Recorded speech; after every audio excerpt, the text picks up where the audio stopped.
নমস্কাৰ এই মুহূৰ্তত আহি পৰিছে ৰাজ্যখনৰ বাবে খন্দিয়াৰ কেইবাটাও বিগ ব্ৰেকিং নিউজ। আজি 22 মাৰ্চ অসমৰ লগতে ভাৰতৰ বিভিন্ন প্ৰান্তৰ পৰা খন্দিয়াৰ কেইবাটাও খবৰ আহি পৰিছে। এই মুহূৰ্তত জনাই আছো এটা ব্ৰেকিং নিউজ আৰু মাত্ৰ কেইটামান মুহূৰ্ত বাকি আছে আৰু তাৰ পিছতে অন্ধকাৰ হৈ পৰিব সমগ্ৰ পৃথিৱী। আজি এঘণ্টাৰ বাবে অন্ধকাৰ হ'ব সমগ্ৰ পৃথিৱী।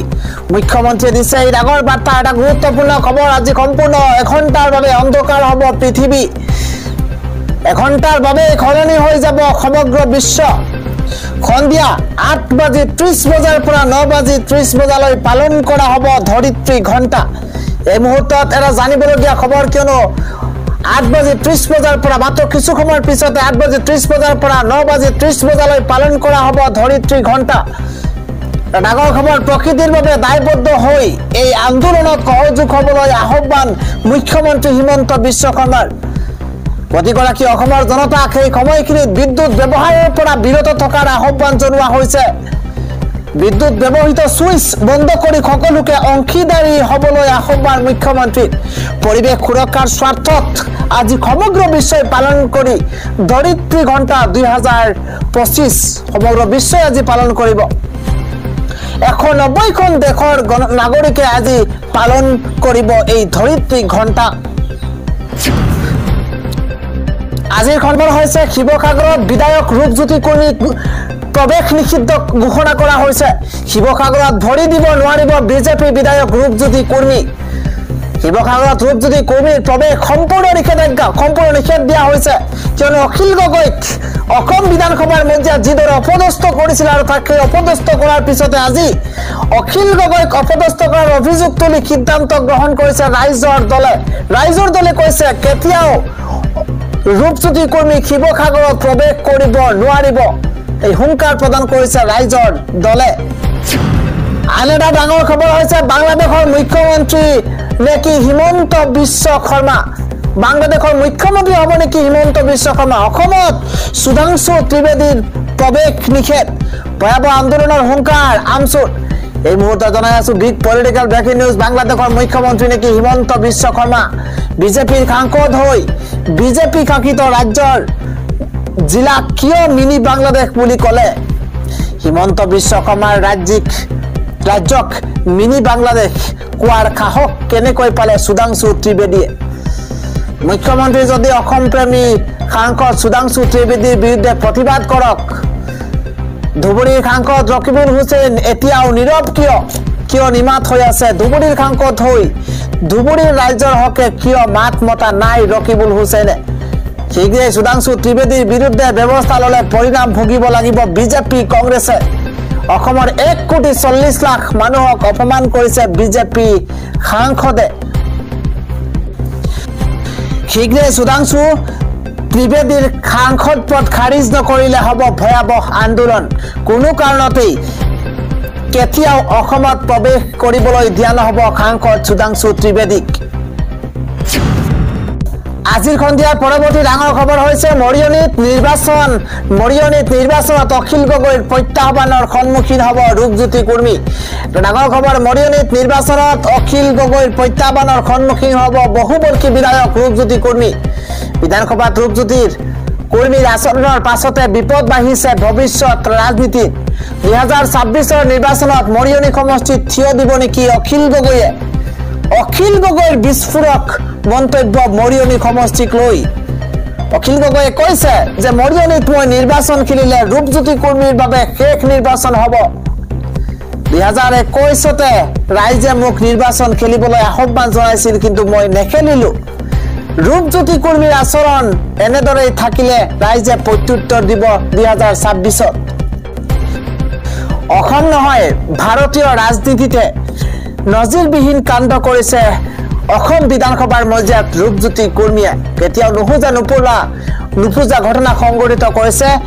অসম নহয় ভাৰতীয় ৰাজনীতিতহে নজিৰবিহীন কাণ্ড কৰিছে ৰূপজ্যোতি কুৰ্মীয়ে। উপাধ্যক্ষই শাসকীয় দলৰ পক্ষ লৈছে। ক্ষমা নুখুজিলে এয়া দলৰে সংস্কৃতি বুলি জানিম। অসমবাসীক ক্ষমা খুজি বিধায়কৰ সন্মান ৰাখিবলৈ আহ্বান ৰূপজ্যোতি কুৰ্মীক।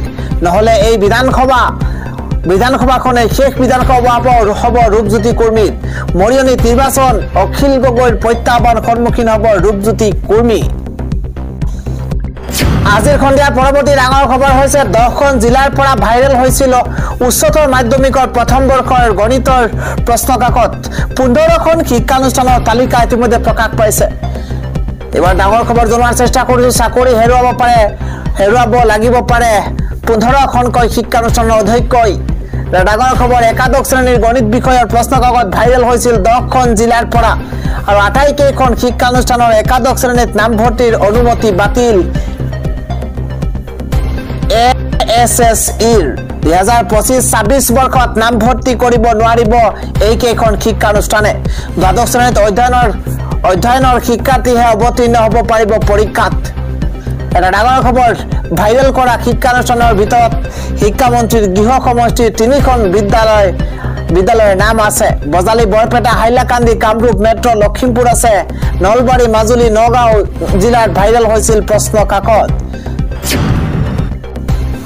আন এটা বিগ ব্ৰেকিং নিউজ হৈছে ৰাজ্যত পুনৰ আজি বতৰে কাল ৰূপ ধাৰণ কৰিছে আপোনাৰ অঞ্চলতো বতৰে কাল ৰূপ ধাৰণ কৰিছে নেকি বা আপোনাৰ অঞ্চলতো বৰষুণ হৈছে নেকি কি আমাৰ কমেন্টত জনাব পাৰে কিয়নো ৰাজ্যত ইতিমধ্যে বতৰ ডাৱৰীয়া হৈছে কিছু ঠাইত কিনকিনিয়া বৰষুণ হৈছে কিছু ঠাইত মজলীয়া ধৰণৰ বৰষুণ হৈছে আৰু নিশা পৰ্যন্ত ৰাজ্যৰ বিভিন্ন প্ৰান্তত বতৰ বিজ্ঞান কেন্দ্ৰই বৰষুণৰ আগজাননী প্ৰদান কৰিছে আমি জানাই আছো ওয়েদাৰ আপডেট কিয়নো পুনৰ দুমাহ বৰষুণৰ কাল ৰূপ 12খনকৈ জিলাত হাই এলাৰ্ট জাৰি কৰিছে বতৰ বিজ্ঞান কেন্দ্ৰই ৰাজ্যত দুমাহ বৰষুণৰ তাণ্ডৱ লীলা দেখিবলৈ পোৱা গৈছে গুৱাহাটী মহানগৰীত বৰ্তমান অৱস্থাত মুখলধাৰ বৰষুণ 12খনকৈ জিলাত আমি জিলাৰ নাম উল্লেখ কৰিম কোকৰাঝাৰ বঙাইগাঁও বৰপেটা জিলাত হাই এলাৰ্ট জাৰি কৰা হৈছে মোৰাজাৰতো হাই এলাৰ্ট জাৰি ক্ষমা কৰিব কোকৰাঝাৰতো হাই এলাৰ্ট জাৰি কৰা হৈছে বঙাইগাঁও বৰপেটাত এলাৰ্ট জাৰি কৰা হৈছে কৰিমগঞ্জ হাইলাকান্দি কাছাৰত হাই এলাৰ্ট জাৰি কৰা হৈছে মুঠতে 12খনকৈ জিলাত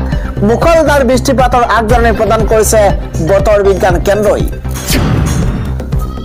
খন্দিয়াৰ পৰৱৰ্তী ব্ৰেকিং নিউজ হৈছে বিধায়ক ৰূপজ্যোতি কৰ্মী খাৰ গৰু আখ্যা দিছে এবাৰ ভূপেন বৰাই যি কাণ্ড কৰিছে ৰূপজ্যোতি কৰ্মীয়ে সেয়া আপুনি নিশ্চয় অৱগত তাৰ পিছতেই ভূপেন বৰা এপিচিচিৰ সভাপতি ভূপেন বৰাৰ তৰফৰ পৰা কোৱা হৈছে যে এটা ৰূপজ্যোতি কৰ্মী এটা খাৰ গৰুৰ দৰে যি আচৰণ কৰিছে অসম বিধানসভাৰ মজিয়াত তাৰ পিছতেই গৰজ উঠিছে এপিচিচিৰ সভাপতি ভূপেন বৰা বিজেপি বিধায়ক ৰূপজ্যোতি কৰ্মী খাৰ গৰু আখ্যা দিছে প্ৰদেশ কংগ্ৰেছৰ সভাপতি ভূপেন বৰাই কিয়নো যিদৰে প্ৰদেশ কংগ্ৰেছৰ সভাপতিগৰাকী কোৱা মতে যিদৰে অসম বিধানসভাৰ মজিয়াত ৰূপজ্যোতি কৰ্মীয়ে যিদৰে অখিল গগৈ উদ্দেশ্য কৰি যিদৰে আসন এৰি চুচা মাৰি গৈছিল তাকে দেখি এইদৰে ৰূপজ্যোতি কৰ্মীক এৰালবিহীনভাৱে এৰি দিছে বিজেপিয়ে বুলি মন্তব্য কৰিছে কেৱল কিমানেই নহয় ৰূপজ্যোতি কৰ্মী বিধানসভাত যি কৰিলে সেয়া আগতে কোনেও দেখা নাছিল স্বাধীনতাৰ পিছত এনেকুৱা কাণ্ড কোনেও দেখা নাছিল শুনাও নাছিল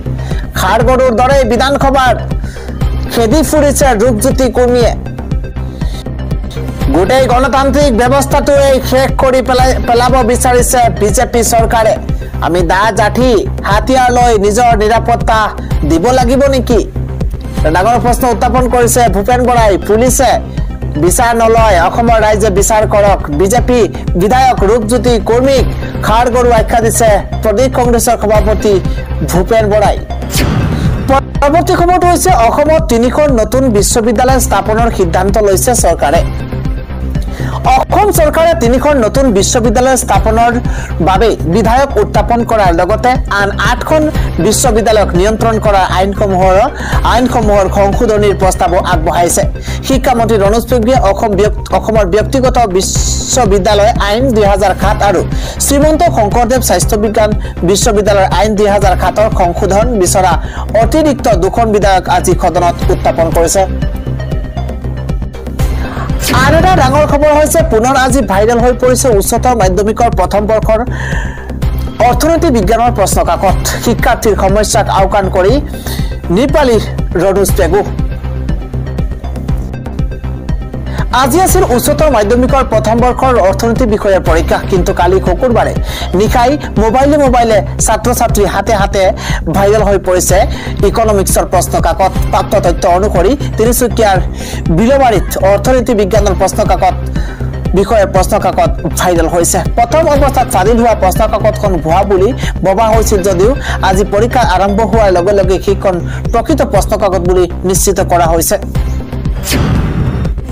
পৰৱৰ্তী খবৰটো হৈছে আজি খমুক সময়ত নামিব আইপিএলৰ হাই ভোল্টেজ মেচত খমুক সময়ত দুটাকৈ শক্তিশালী দল খমুক সময়ত নামিব আৰচিবি বনাম কেকেআৰ ডাঙৰ খবৰ জনোৱাৰ চেষ্টা কৰিছো কোনটো দলৰ সমৰ্থক আপুনি কমেন্ট কৰক আজিৰে পৰা আৰম্ভ হ'ব আইপিএলৰ 2025 ৰ মহাৰণ উদ্বোধনী মেচত আজি খমুক সময়ত নামিব কেকেআৰ ভাৰ্চেছ আৰচিবি দুটাকৈ শক্তিশালী দল কলকাতাৰ ইডেন গাৰ্ডেনত অনুষ্ঠিত হ'ব হাই ভোল্টেজ মেচ কলকাতাৰ ইডেন গাৰ্ডেনত আজিৰ মেচখন অনুষ্ঠিত হ'ব মাত্ৰ কিছু সময় বাকি 7:30 বজাৰ পৰা আৰম্ভ হ'ব হাই ভোল্টেজ মেচখন যত বিৰাট কোহলি আৰচিবিৰ জাৰ্চিত আপুনি চাবলৈ পাৰিব উৎকণ্ঠাৰে বাৰ চাই আছে খমুক ক্ৰিকেট অনুৰাগী লোক বিৰাট কোহলি আৰচিবিৰ জাৰ্চিত চাবলৈ আপুনি উৎকণ্ঠাৰে বাৰ চাই আছে নেকি আজি আপুনি কোনটো দলৰ সমৰ্থন কৰিব সেয়া আমাৰ কমেন্টত জনাওক কিয়নো মাত্ৰ কিছু সময় বাকি 7:30 বজাৰ পৰা আৰম্ভ হ'ব এই হাই ভোল্টেজ মেচখন